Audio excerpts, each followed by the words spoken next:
When Kiara first told me her mom had found her, hanging unconscious in her bedroom, and had rushed her to the ER, I gave her the tightest hug possible, while thanking God they were able to revive her, and feeling tears stream down my face, as I knew what it was like to have those thoughts.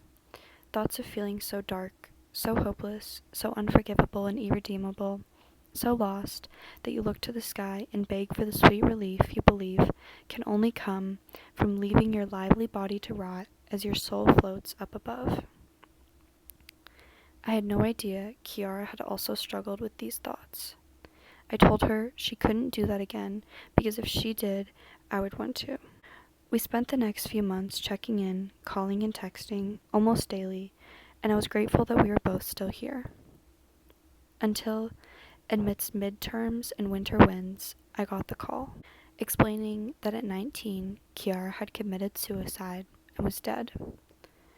No amount of arguing or begging could bring her back.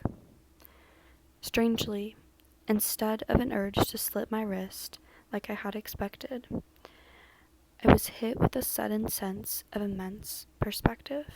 I understood how, isolated out in Nebraska, her problems could feel insurmountable.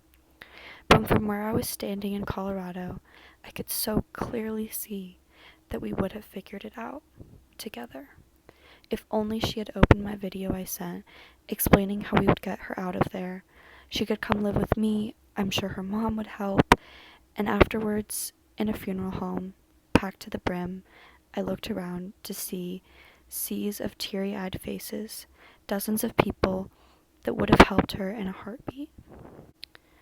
Now, when my own mind plagues me with thoughts of suicide, I not only think about all the people who would have helped Kiara, but beyond that, the difference now was she wasn't here to tell her story. She wasn't able to share her struggle, which could have acted as a helping hand to others.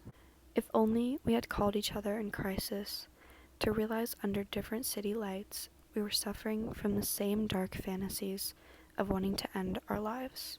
We could have had a magnificent spark of shared connection under the gray clouds that was the daunting daylight of the next day. Now, when I'm haunted by vivid visions of what it would be like to leave this world, Kiara reminds me I have to stay, to tell her story and mine.